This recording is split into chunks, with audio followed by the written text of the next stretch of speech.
অসমীয়া নতুন বছৰ আৰু ৰঙালী বিহুৰ ওলগ জ্ঞাপন কৰিছোঁ আৰু আমি আশা কৰিছোঁ গভীৰ প্ৰত্যাশাৰে যে এই বছৰটো সকলোৰে বাবে সমন্বয় ঐক্য আৰু সম্প্ৰীতিৰ মাজেৰে আগবাঢ়ি যোৱাৰ সংকল্প লোৱাৰ এটা বছৰ হ'ব।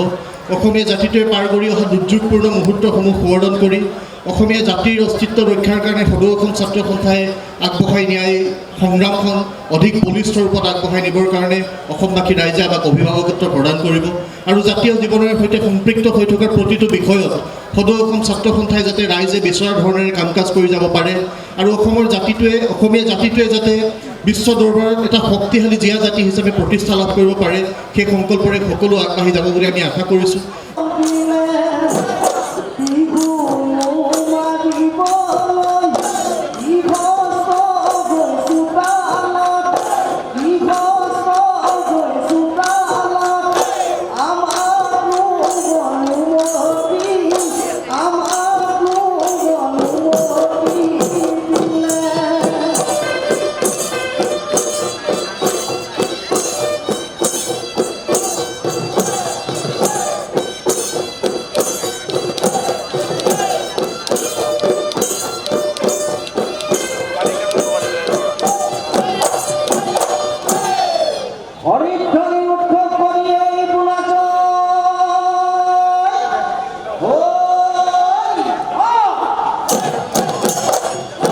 জজ খেলপথাৰৰ বিহু মানে এটা ঐতিহাসিক এটা মুহূৰ্ত, কাৰণ ইয়াত অসম আন্দোলনৰ সময়ত শোভাযাত্ৰা আৰম্ভ হৈছিল, সাংস্কৃতিক শোভাযাত্ৰা, পিছত বিহু মুকলি বিহুলৈ ৰূপান্তৰ হ'ল।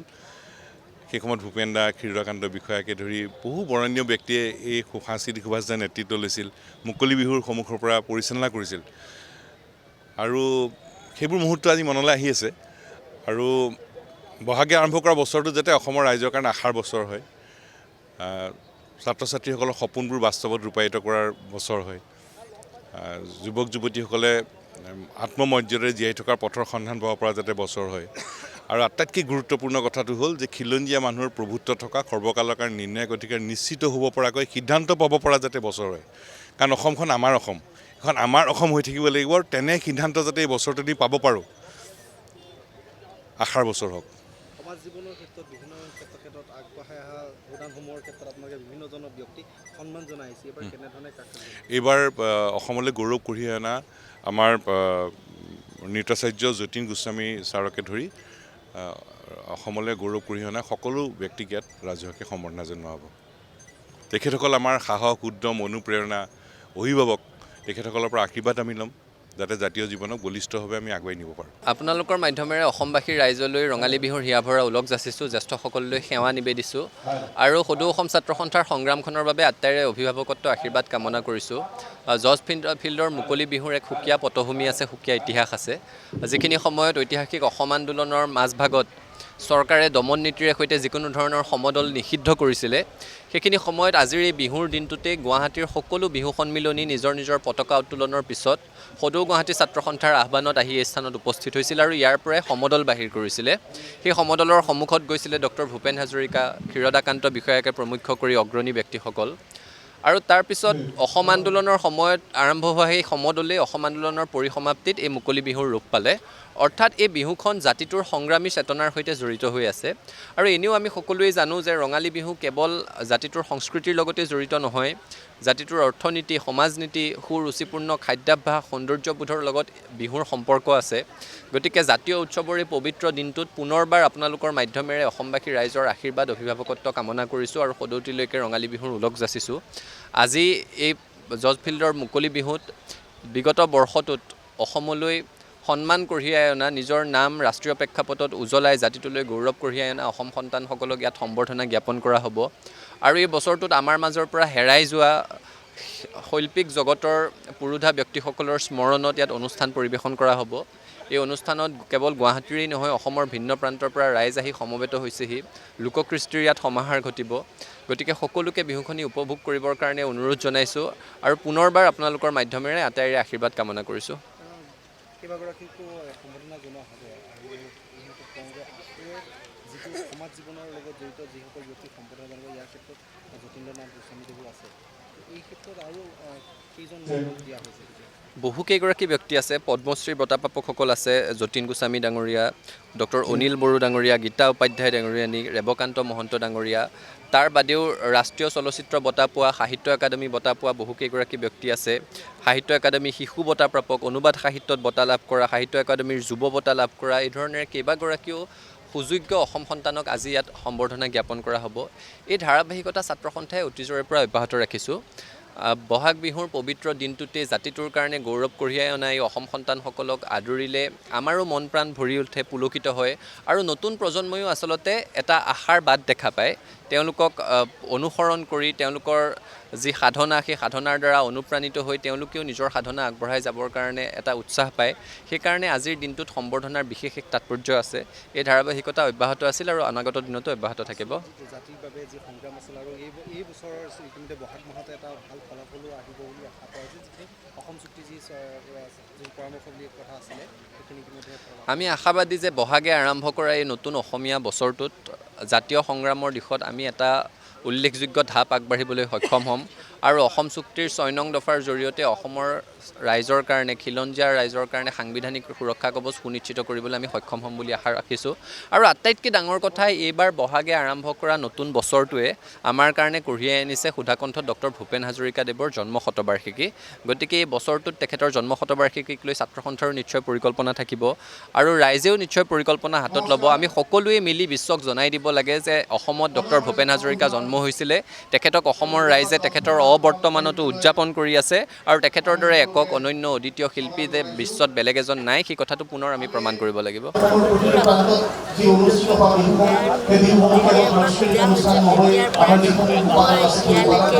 বিহুতলিলৈকে সদায় আহোঁ আৰু একেবাৰে বিহু সামৰি চাহ জলপান খাই ঘৰলৈ যাওঁ। আই বোপাই ঘৰলৈ, শহুৰৰ ঘৰলৈ ঢাপলি মেলোঁ। গতিকে মই এইখন বিহু মিছ কৰিবলৈ বেয়া পাওঁ আৰু এইবাৰ মোক এটা গুৰু দায়িত্ব দিছে, পতাকা উত্তোলন কৰিব দিছে। মই যিমান পাৰোঁ মানে ইয়াৰ যিটো গুণগত অৰ্হতা সেইখিনি ৰক্ষা কৰি মই শ্ৰীচৰণত প্ৰাৰ্থনা কৰিছোঁ, ভগৱানৰ শ্ৰীচৰণত ল'ৰাহঁতৰ মংগল হওক, ল'ৰা ছোৱালীবিলাক ইয়াৰ লগত সদায় জড়িত হৈ থকা অসমবাসী ৰাইজৰ সকলোৰে মংগল হওক, জয় জয় ময় হওক। অলপ আগতে নাগালে বিহু গাবলৈ লাজ লাগিলে। অলপমান যদি দিয়ে ভাল লাগে। নাহৰ ফুল ফুলিবৰ বতৰ সমনীয়া, কপৌ ফুল ফুলি বৰৈ বতৰ, এ ল'ৰা বুঢ়া জীয়াৰী ৰঙতে ঐ বলিয়া ঐ, এই উজুতিত ভাঙি যাওঁ যতৰ। মোৰ এই বয়সত উজুতিত যতৰ ভাঙিবই। যি নহওক দুআষাৰ ভাৱৰ বিনিময় কৰিব পাৰিলে ভাল পাওঁ, আনন্দিত হওঁ। এই আপাহতে অসমবাসী ৰাইজলৈ মই মোৰ সেৱা জনাইছোঁ, চেনেহ যাচিছোঁ। সকলোৰে জয় জয় ময় ময়। ধন্যবাদ। অঁ, প্ৰত্যেক বছৰে যেতিয়াৰ পৰা বিহু পাতিছে তেতিয়াৰ পৰা, ছাত্ৰ সন্থাই যেতিয়াৰ পৰা বিহু পাতিছে তেতিয়াৰ পৰা, কাৰণ এই বিহুতলিলৈ আহি তাৰপিছত শ্বহীদ ভৱনৰ বা ইয়াতেই যেতিয়া শ্বহীদ ভৱনত নাছিল তেতিয়া আমি চাহ জলপান খাই আই ঘৰলৈ, শহুৰৰ ঘৰলৈ ঢাপলি মেলিছিলোঁ।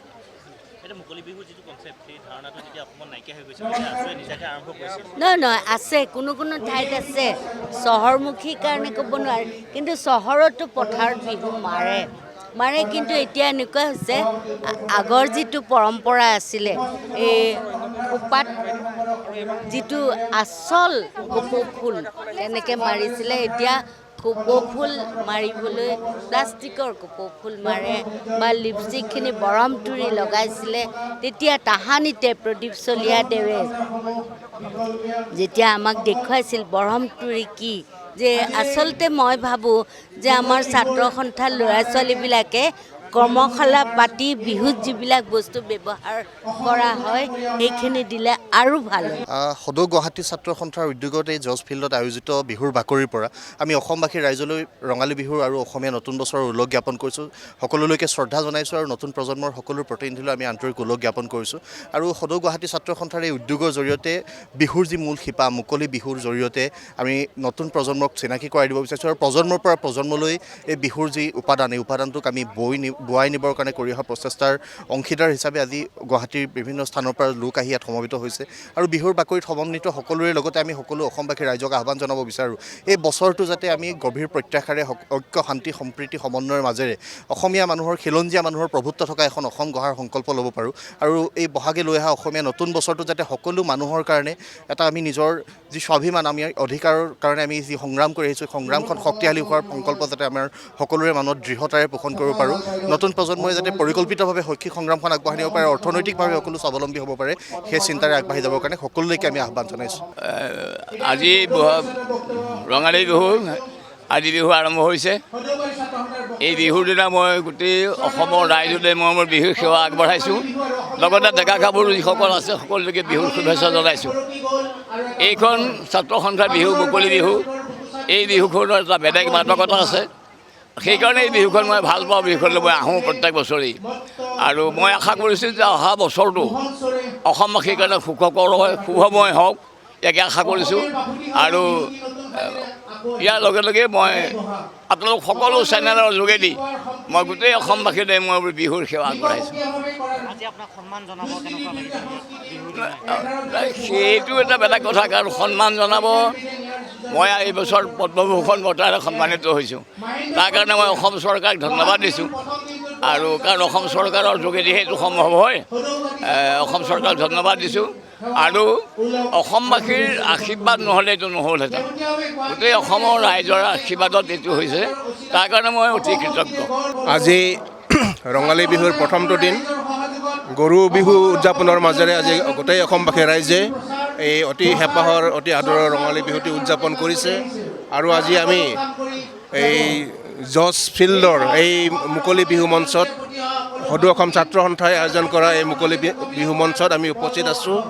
আৰু এই মুকলি বিহু মঞ্চৰ পৰাই গোটেই অসমবাসী ৰাইজলৈ আমাৰ বিহুববীয়া বিহুবলীয়া ৰাইজলৈ শ্ৰদ্ধা যাচিছোঁ। আৰু যাতে আমাৰ আগন্তুক বছৰ আহি থকা বছৰটো আহি থকা দিনবোৰ যাতে সকলোৰে মংগলময় হয় তাৰে শুভকামনা কৰিছোঁ। ধন্যবাদ। মনটো উদলি মুদলি হৈ থাকে। আজি বিহুৰে আপোনালোকৰ চেনেলৰ যোগেদি সকলোকে কৰিছোঁ বিহুৰ শুভেচ্ছা জনালোঁ। নতুন বছৰ আগন্তুক বছৰটো সকলোৱে ভালে ভালে যাওক অসমীয়া নতুন বছৰটো তাকে কামনা কৰিছোঁ। আমিতো সকলোৱে নিজৰ নিজৰ কামৰ লগত জড়িত থাকিবই লাগিব। গতিকে তাৰ মাজতে আমি নিজৰ বাপতিসাহোন বিহু বা বিভিন্ন আমাৰ অনুষ্ঠানবিলাক আমি আগবঢ়াই নিব লাগিব কৰিব লাগিব। হয় মোৰ ছোৱালী দুজনীক লৈ পিনে বোলো এবাৰ কামৰ মাজতে ওলাই আহিছোঁ আজি। কিন্তু ইয়াৰ পৰা যাই আকৌ মই কামতে সোমাব লাগিব।